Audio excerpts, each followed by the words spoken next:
नमस्कार. गोष्टी ऐकण्यासाठी या आपल्या उपक्रमाच्या दुसऱ्या भागात आपणा सर्व श्रोत्यांचे स्वागत.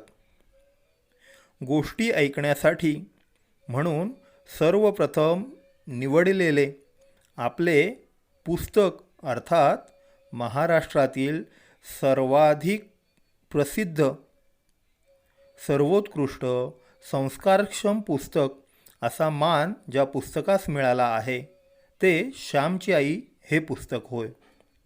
या पवित्र पुस्तकातील साने गुरुजींच्या आपल्या आईविषयीच्या सुंदर व संस्कारक्षम आठवणी एक एक करून ते आपल्या मित्रांना कथन करण्यापूर्वी काय पार्श्वभूमी होती अर्थात श्यामची आई पुस्तक याचा प्रारंभ कसा होता हे आपण या भागात ऐकूयात. पुष्कळ वेळा मनुष्याचा मोठेपणा त्याच्या आईबापांवर अवलंबून असतो. त्याचे पुढचे बरे वाईट जीवन त्याच्या आईबापांवर अवलंबून असते. त्याच्या बऱ्या वाईटाचा पाया लहानपणीच भरला जात असतो. पाळण्यात असतानाच आईच्या अंगाखांद्यावर खेळत असतानाच पुढील जीवनाच्या विकासाचे बी पेरले जात असते. मोठेपणा याचा अर्थ जगातील काही व्यक्तींच्या ओठांवर आपले नाव काही काळ नाचणे असा मी करीत नाही. हिमालयाच्या दऱ्याखोऱ्यांत असे प्रचंड व गगनचुंबी वृक्ष असतील की ज्यांची नावे जगाला माहीत नाहीत. रानावनांतील कानाकोपऱ्यात असे एखादे रमणीय व सुगंधी फूल फुललेले असेल की ज्याचा पत्ता कोणाला लागलेलाच नाही.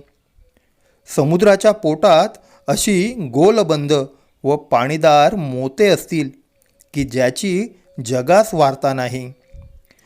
पृथ्वीच्या पोटात ताऱ्यांसारखे तेजस्वी हिरे असतील परंतु मानवजातीस त्यांचे अद्यापी दर्शन नाही. वर अनंत आकाशात असे अनंत तारे असतील की जे पल्लेदार दुर्बिणीतूनही अजून दिसले नाहीत. मोठेपणा याचा अर्थ जगाला माहीत असणे असा मी करीत नाही. मी निर्दोष होत आहे, हळूहळू उन्नत होत आहे ही ज्याला जाणीव आहे तो मोठाच होत आहे. मोठा होत जाण्याची ही प्रवृत्ती व्यक्तीच्या ठिकाणी आईबापच उत्पन्न करीतात. आईबापांकडून मिळालेली ही ईश्वरी देणगी होय. मायबापच कळत वा नकळत मुलाला लहान किंवा मोठा करीत असतात. मनुष्य जन्मतो त्याच्या पूर्वीच त्याचे शिक्षण सुरू झालेले असते. आईच्या पोटात गर्भरूपाने जीव आला त्याच्यापूर्वीच त्याच्या शिक्षणाची तयारी झालेली असते. गर्भधारणेपूर्वीच आईबापांनी आपापल्या जीवनात जे विचार केले असतील, ज्या भावना हृदयात खेळविल्या असतील, जी कर्मे केले असतील त्या सर्वांतून नवबालकाच्या शिक्षणाचीच पुस्तके तयार केली जात असतात. जगात फक्त आईबापच शिकवितात असे नाही. आजूबाजूचे सारे जग, सारी सजीव निर्जीव सृष्टी शिकवीत असते. परंतु या आजूबाजूच्या सृष्टीतून काय शिकावे हे आईबापच शिकवितात. मुलांच्या शिक्षणात जास्तीत जास्त वाटा आईबापांचा असतो व त्यातही आईचा अधिक. आईच्या पोटातच मुळी जीव राहिला. आईशी एकरूप होऊनच जीव बाहेर पडला, जणू तिचाच होऊन बाहेर आला. बाहेर आल्यावरही आईच्याच सान्निध्यात त्याचा लहानपणी तरी बहुतेक वेळ जातो. तो आईजवळ हसतो, आईजवळ रडतो, आईजवळ खातो पितो, आईजवळ खेळतो खिदळतो, झोपतो, झोपी जातो. आईजवळ त्याची उठबस सुरू असते. म्हणूनच खरी शिक्षणदात्री आईच होय. आई देह देते व मनही देते. जन्मात घालणारी तीच व ज्ञान देणारीही तीच. लहानपणी मुलांवर जे परिणाम होतात ते दृढतम असतात. लहानपणी मुलाचे मन रिकामे असते. भिकाऱ्याला 4 दिवसाच्या उपासाला ज्याप्रमाणे मिळेल तो बरा वाईट घास घेण्याची धडपड करावीशी वाटते, त्याप्रमाणेच बालकाचे रिकामी मन जे जे आजूबाजूला हसेल त्याची निवडानिवड न करता अधाशासारखे भराभर त्याचा संग्रह करीत असते.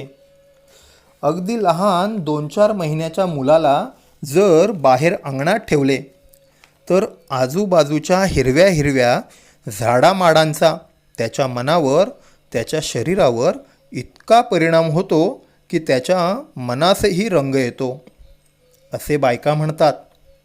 याचा अर्थ एवढाच की लहानपणी मन फारच संस्कारक्षम असते. मातीसारखे, मेणासारखे ते असते. द्यावा तो आकार त्याला मिळेल. आईने तेलकट खाल्ले तर मुलाला खोकला होईल. आईने उसाचा रस, आंब्याचा रस खाल्ला तर मुलाला थंडी होईल. त्याप्रमाणे आईने मुलादेखत आदळ आपट केली, भांडण तंटे केले तर मुलाच्या मनास खोकला होईल. परंतु ही गोष्ट आया विसरतात.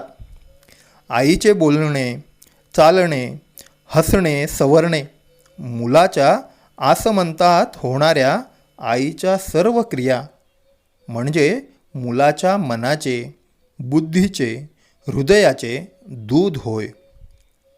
मुलाला दूध पाजताना आईचे डोळे मत्सराने लाल झालेले असतील तर मुलाचे मनही रागीट होईल.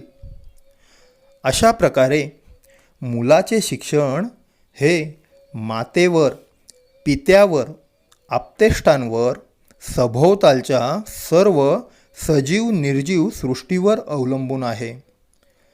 मुलांच्या समीप फार जपून वागावे. वातावरण स्वच्छ राखावे.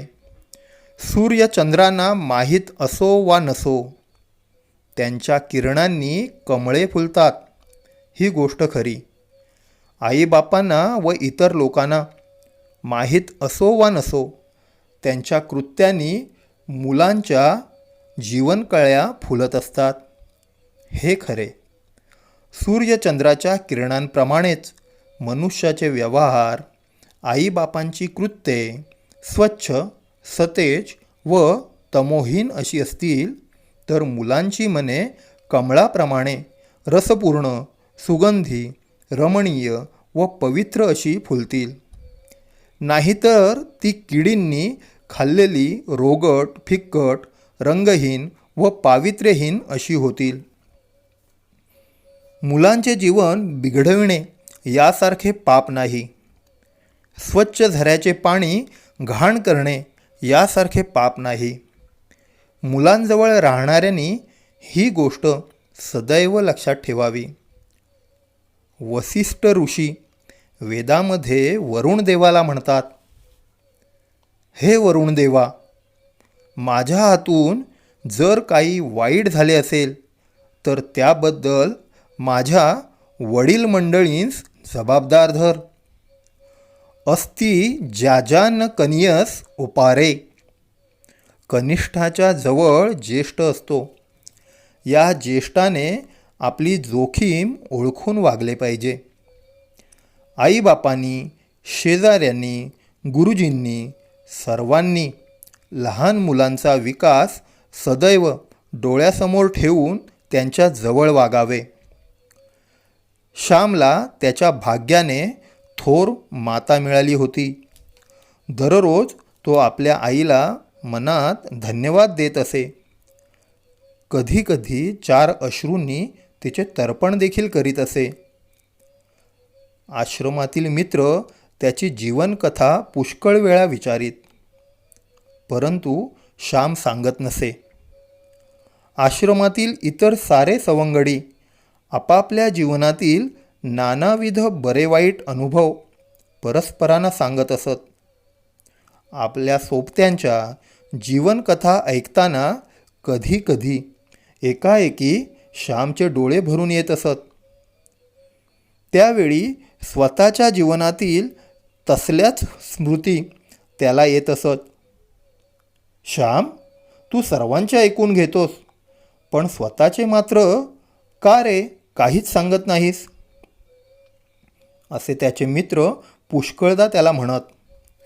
एके दिवशी असाच आग्रह चालला होता. श्याम भरल्या आवाजाने म्हणाला, माझ्या स्वतःच्या पूर्वजीवनाची स्मृती करणे मला फार शोकदायक वाटते. कारण गतायुष्यातील चांगल्याबरोबर वाईटही आठवते, पुण्याबरोबर पापही आठवते. मी माझ्या एकेका दुर्गुणाला खोल खड्डे खणून गाडून टाकीत आहे. ही पिशाच्चे पुन्हा वर उठून माझ्या मानगुटीस बसू नयेत म्हणून माझी ही धडपड आहे. जीवन निर्दोष व निर्मळ व्हावे ही माझी तळमळ, हेच माझे ध्येय, हेच माझे स्वप्न. कशाला मागची सारी आठवण मला करायला लावता? केव्हा होईल जीवन माझे निर्मळ ताऱ्यापरी, केव्हा होईल जीवन माझे निर्मळ ताऱ्यापरी, हुरहुर हीच एक अंतरी. परंतु आम्हाला तुमच्या चांगल्याच गोष्टी सांगा. चांगल्या गोष्टींचे चिंतन केल्याने मनुष्य चांगला होत जातो असे तुम्हीच म्हणता, लहान गोविंदा म्हणाला.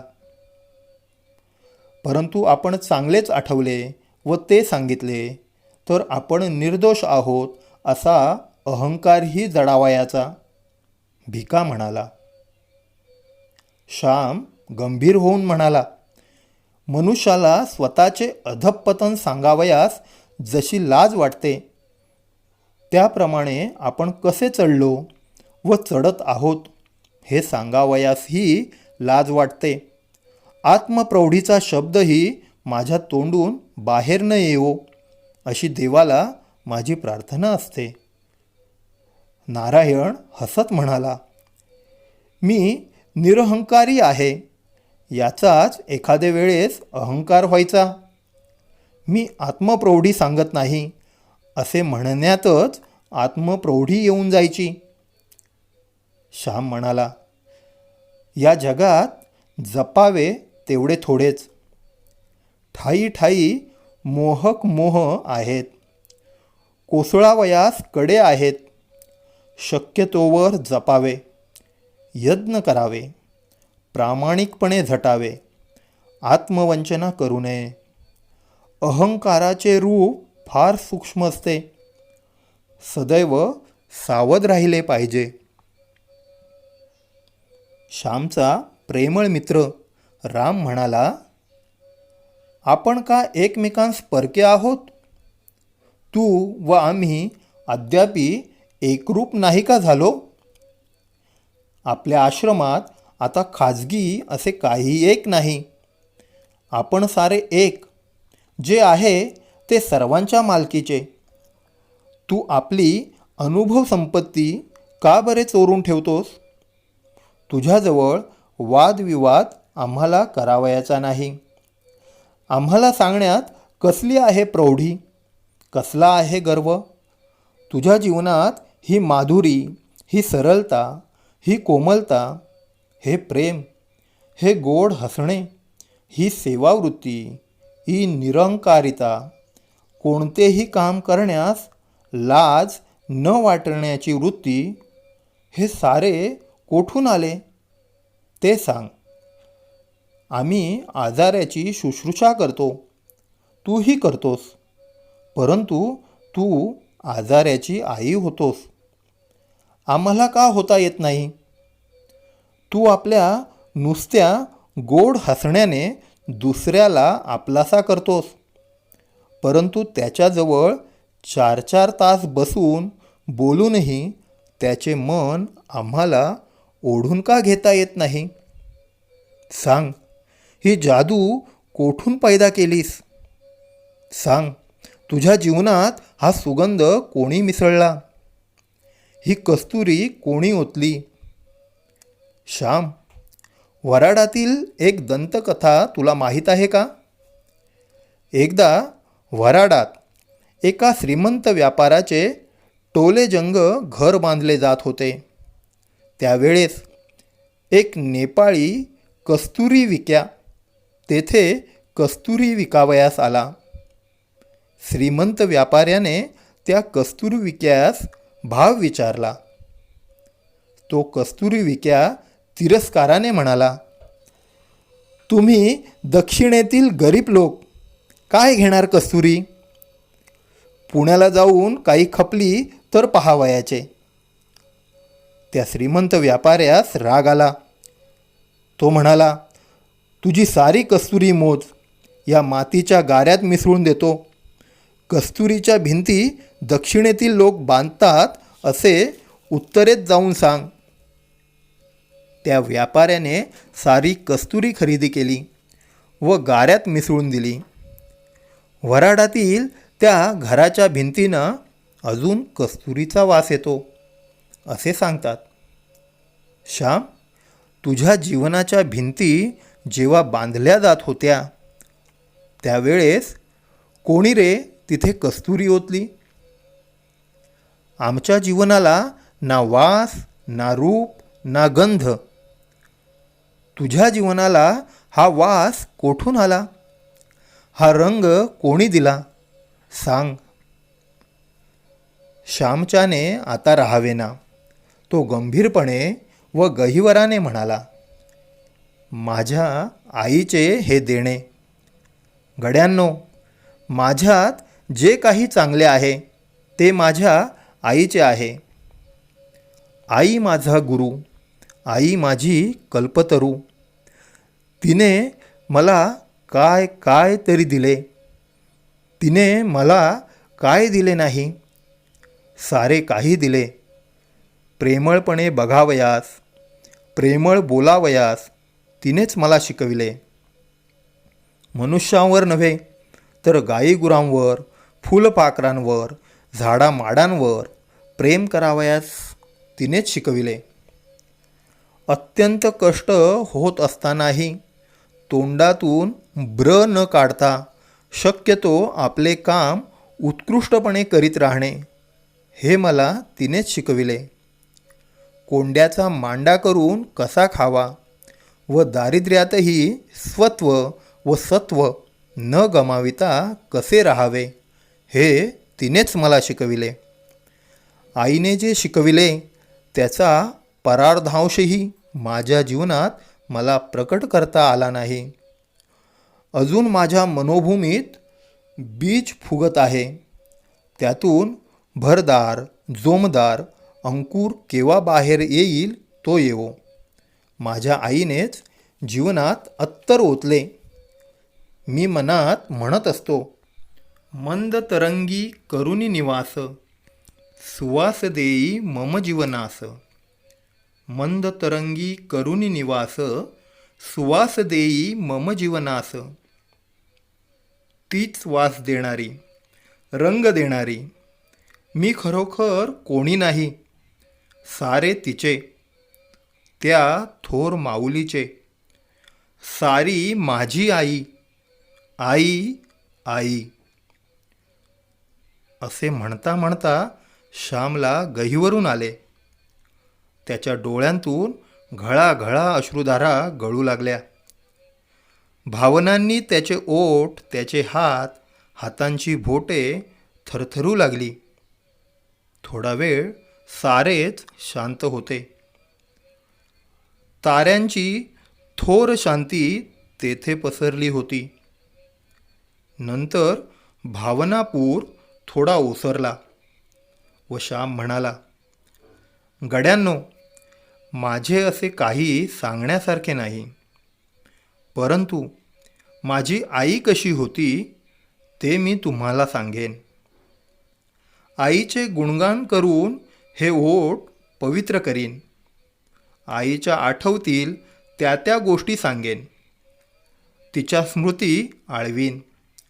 रोज रात्री एक एक प्रसंग मी सांगत जाईन. चालेल का? हो चालेल, सर्व म्हणाले. राम म्हणाला, देवाला मागितला 1 डोळा, देवाने दिले 2.